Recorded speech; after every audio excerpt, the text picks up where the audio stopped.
តើថៃអាចប្រើលេសបង្ក្រាបអនឡាញ scam ដើម្បីឈ្លានពានកម្ពុជាបានទេចម្លើយមិនមែនត្រឹមអាចឬមិនអាចតាមទ្រឹស្ដីទេតើការបង្ក្រាបអនឡាញ scam អាចត្រូវបានបំលែងពីបញ្ហាឧក្រិដ្ឋកម្ម digital ទៅជាគ្រាប់អាវុធយុទ្ធសាស្ត្រសម្រាប់សម្ពាធព្រំដែននិងការបង្ហាញអំណាចរដ្ឋបានដែរឬទេប្រសិនបើប្រទេសមួយអះអាងថាបណ្ដាញឧក្រិដ្ឋកម្មនៅក្បែរព្រំដែនកំពុងវាយប្រហារពលរដ្ឋខ្លួនហើយប្រើហេតុផលនោះដើម្បីធ្វើសកម្មភាពសន្តិសុខឆ្លងដែននោះវាមិនមែនជាបញ្ហាចាប់ឧក្រិដ្ឋជននោះទេប៉ុន្តែវាជាការបំលែងតុល្យភាពអំណាចក្នុងតំបន់និងបំផ្លាញគោលការណ៍អធិបតេយ្យភាពដែលអាស៊ានតែងតែគោរពហានិភ័យធំបំផុតគឺការបង្កើតគំរូអាក្រក់សម្រាប់អនាគតប្រសិនបើគំរូសន្តិសុខប្រឆាំងឧក្រិដ្ឋកម្មត្រូវបានទទួលស្គាល់ថាសមហេតុផលសម្រាប់ការប្រើកម្លាំងឬការចល័តយោធានោះថ្ងៃស្អែកប្រទេសណាមួយអាចប្រើស្លាកដូចគ្នានេះដើម្បីសាកល្បងបន្ទាត់ក្រហមរបស់ប្រទេសជិតខាងវីដេអូនេះយើងនឹងវិភាគជាចំណុចធំ3ទី1បរិបទប្រវត្តិសាស្ត្រនិងរចនាសម្ព័ន្ធវិវាទព្រំដែនដែលបណ្ដាលឲ្យបញ្ហាណាមួយងាយលេចឡើងទី2ការកណនាអំណាចនិងតម្លៃយោធាសេដ្ឋកិច្ចនយោបាយក្នុងស្រុកដែលធ្វើឲ្យស្លាក online scam ក្លាយជាឧបករណ៍បញ្ជាអារម្មណ៍សាធារណៈទី3ហានិភ័យនៃការកើនឡើងវិវាទនិងផលប៉ះពាល់យូរអង្វែងលើសណ្ដាប់ធ្នាប់តំបន់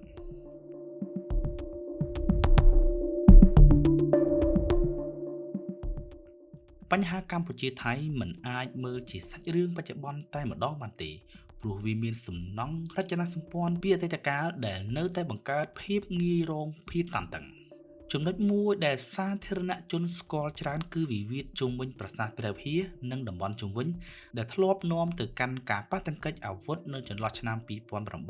2011និងការប្រកួតប្រជែងសារព័ត៌មានមតិសាធារណៈយ៉ាងខ្លាំងករណីនេះមានស្រទាប់ច្បាប់អន្តរជាតិផងដោយតុលាការអន្តរជាតិធ្លាប់សម្រេចតាំងពីឆ្នាំ1962អំពីអធិបតេយ្យភាពលើប្រាសាទនិងមានការបកស្រាយបន្ថែមឆ្នាំ2013ទាក់ទងនឹងតំបន់ជុំវិញប្រាសាទបញ្ហានេះទោះជាមានគោលការណ៍ច្បាប់ក៏នៅតែមានចន្លោះនយោបាយដែលអាចត្រូវបានយកមកប្រើពេលមានសម្ពាធក្នុងស្រុកនៅរយៈពេលចុងក្រោយប្រទេសនៅតំបន់មេគង្គប្រឈមមុខនឹងបញ្ហាថ្មីមួយគឺឧក្រិដ្ឋកម្ម digital និងបណ្ដាញ online scam ដែលមានលក្ខណៈឆ្លងដែនសារព័ត៌មានធំៗជាច្រើននិងរបាយការណ៍អង្គការអន្តរជាតិធ្លាប់ពិពណ៌នាអំពី scam compound ក្នុងតំបន់ដែលពាក់ព័ន្ធនឹងការក្លែងបន្លំទូរគមនាគមន៍ការលួចទិន្នន័យការបោកប្រាស់តាមវេទិកា digital និងពេលខ្លះមានអំពើជួញដូរមនុស្សឬការបង្ខំឲ្យធ្វើការក្នុងបណ្ដាញបោកប្រាស់ជាមួយគ្នានេះការបំផ្លាញអំណាចក្នុងតំបន់ការប្រកួតប្រជែងឥទ្ធិពលរវាងមហាអំណាចនិងភាពផុយស្រួយនៃនយោបាយក្នុងស្រុករដ្ឋមួយចំនួនបានធ្វើឲ្យសន្តិសុខក្លាយជាភាសាដែលអាចប្រើប្រាស់សម្រាប់ការបញ្ជាអំណាចនិងការបង្ហាញភាពរឹងមាំភាពប្រតិក្រឡាដែលយើងត្រូវចាប់អារម្មណ៍គឺពេលបញ្ហាសង្គមកើតឡើងក្នុងស្រុកភាពតានតឹងក្រៅប្រទេសអាចត្រូវបានលើកយកដើម្បីបង្វែរប្រធានបទនិងសង្ឃភាពស្របច្បាប់នយោបាយបើយើងដាក់ជាសំណួរថាតើថៃអាចប្រើលេសបង្ក្រាប online scam ដើម្បីឈ្លានពានកម្ពុជាបានទេចម្លើយមិនមែនត្រឹមអាចឬមិនអាចតាមទ្រឹស្ដីទេប៉ុន្តែស្ថិតនៅលើការគណនាអំណាចនិងការគណនាហានិភ័យសម្រាប់ថៃការលើកយក online scam ជាបញ្ហាសន្តិសុខអាចមានអត្ថប្រយោជន៍3អត្ថប្រយោជន៍ទី1គឺការរួមបញ្ចូលមតិសាធារណៈនៅក្នុងស្រុកដោយបង្ហាញថារដ្ឋកំពុងការពារពលរដ្ឋពីការបោកប្រាស់ដែលប៉ះពាល់ជាក់ស្ដែងដល់មនុស្សធម្មតាអត្ថប្រយោជន៍ទី2គឺការបង្កើតភាពស្របច្បាប់សម្រាប់សកម្មភាពរឹងមាំនៅព្រំដែនដូចជាការចល័តកម្លាំងការត្រួតពិនិត្យតឹងរ៉ឹងការបិទច្រកព្រំដែនឬការធ្វើប្រតិបត្តិការស៊ើបអង្កេតស៊ីជម្រៅអត្ថប្រយោជន៍ទី3គឺការកំណត់ទិសដៅនៃការពន្យល់ឬសាច់រឿងផ្លូវការទៅកាន់ពិភពលោកថានេះជាការប្រយុទ្ធប្រឆាំងឧក្រិដ្ឋកម្មមិនមែនជាវិវាទអេទីទេដែលអាចធ្វើឲ្យភាគីទី3មួយចំនួនពិបាកវិនិច្ឆ័យជាបឋមប៉ុន្តែការតបតសម្ពាធពីភាគីម្ខាងទៀតក៏អាចបង្កផលវិបាកធ្ងន់ធ្ងរដែរ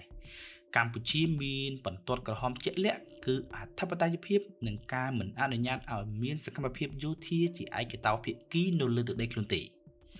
នៅកម្រិតអន្តរជាតិគោលការណ៍ជាមូលដ្ឋានក្នុងច្បាប់អន្តរជាតិគឺមិនអាចប្រើកម្លាំងលើទឹកដីរដ្ឋដទៃលើកលែងតែមានការការពារខ្លួនដោយប្រញាប់នៅពេលមានការវាយប្រហារដោយអាវុធឧក្រិដ្ឋកម្ម Digital ទោះធ្ងន់ធ្ងរយ៉ាងណាក៏ពិបាកខ្លាចជាមូលហេតុច្បាប់សម្រាប់ការប្រើកម្លាំងយោធាឆ្លងដែនផលប៉ះពាល់យុទ្ធសាស្ត្រនៅទីនេះគឺបើថៃប្រើស្លាក online scam ដើម្បីធ្វើសកម្មភាពដែលមានទម្រង់ឈ្លានពានឬប៉ះទង្គិចយោធានោះវានឹងប៉ះពាល់ដល់ភាពស្របច្បាប់និងទំនុកចិត្តភាគីទី3ហើយអាចបង្កឲ្យកម្ពុជាស្វែងរកការគាំទ្រពីអន្តរជាតិនិងរុញសម្ព័ន្ធភាពទៅទីផ្សេងតម្លៃដែលត្រូវបង់ប្រសិនបើអ្វីៗឆ្លងពីការបង្ក្រាបឧក្រិដ្ឋកម្មទៅជាសកម្មភាពយោធាតម្លៃយោធាមិនត្រឹមការប្រើកម្លាំងទេប៉ុន្តែរួមមានការពង្រីកការចល័តការផ្គត់ផ្គង់ការរៀបចំសមរភូមិ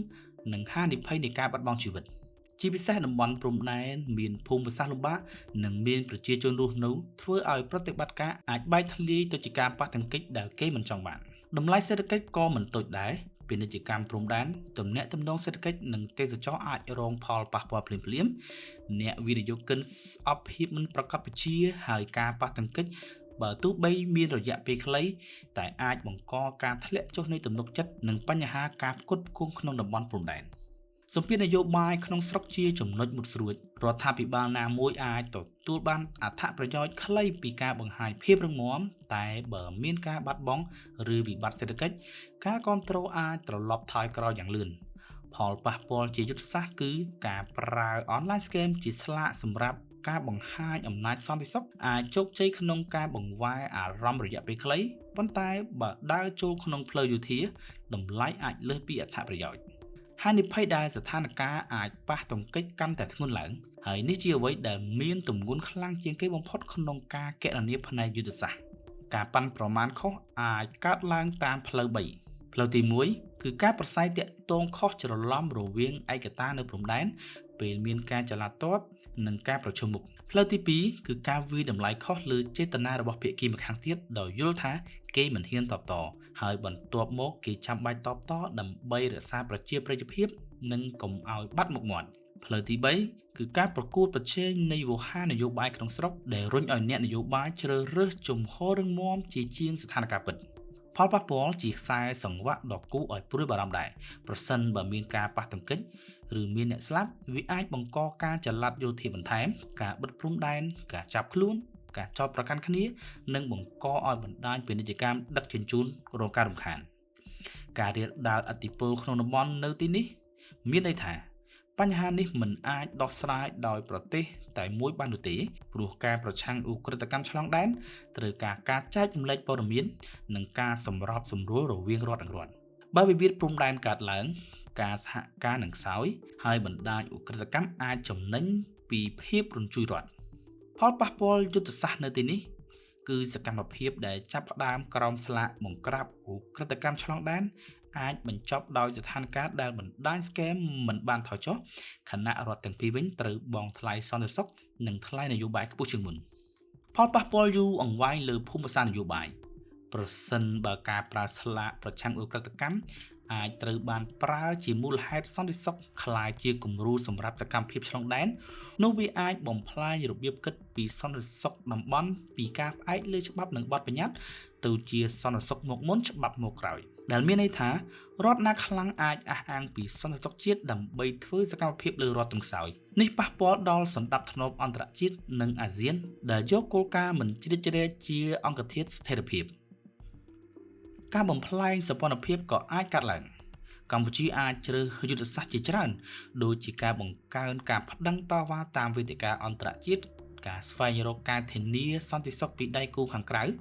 ឬការពង្រឹងសមត្ថភាពការពារខ្លួនគណៈថៃក៏អាចព្យាយាមបង្ហាញខ្លួនថាជាអ្នកដឹកនាំការប្រឆាំងឧក្រិដ្ឋកម្ម Digital ដើម្បីទទួលបានការគាំទ្រពីភាគីទី3ក្នុងរយៈពេលវែងអ្នកឈ្នះមិនមែនជាភាគីណាមួយទេប៉ុន្តែជាអ្នកលេងក្រៅតំបន់ដែលអាចប្រើភាពបែកបាក់នេះដើម្បីបង្កើនឥទ្ធិពលអ្នកខាតយូរអង្វែងគឺភាពរួបរวมរបស់អាស៊ាននិងសមត្ថភាពតំបន់ក្នុងការគ្រប់គ្រងវិបត្តិដោយខ្លួនឯង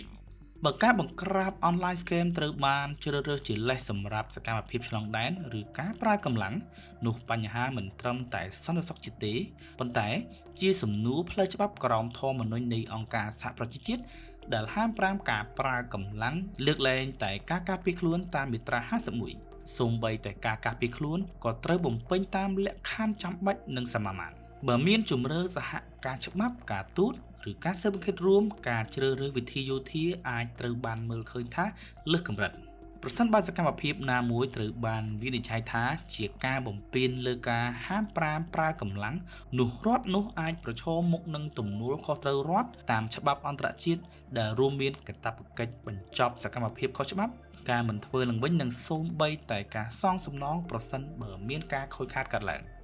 ចំណុចស្នូលគឺភាពខុសគ្នារវាងកិច្ចសហការអនុវត្តច្បាប់និងការប្រើកម្លាំងយោធាការបង្ក្រាបឧក្រិដ្ឋកម្មគួរធ្វើតាមយន្តការច្បាប់និងកិច្ចសហការរដ្ឋនឹងរដ្ឋការលោតទៅប្រើកម្លាំងមិនត្រឹមតែបង្កចំនួនទេប៉ុន្តែអាចបង្កជាកាតព្វកិច្ចទទួលខុសត្រូវតាមច្បាប់អន្តរជាតិដូច្នេះសំណួរមិនមែនត្រឹមថា online scam ជាបញ្ហាពិតប្រាកដឬទេប៉ុន្តែថាការឆ្លើយតបនឹងបញ្ហានេះស្ថិតលើស៊ុំច្បាប់អន្តរជាតិឬនឹងបង្កើតគំរូដែលបំផ្លាញគោលការណ៍មិនប្រើកម្លាំងនិងអធិបតេយ្យភាពរដ្ឋ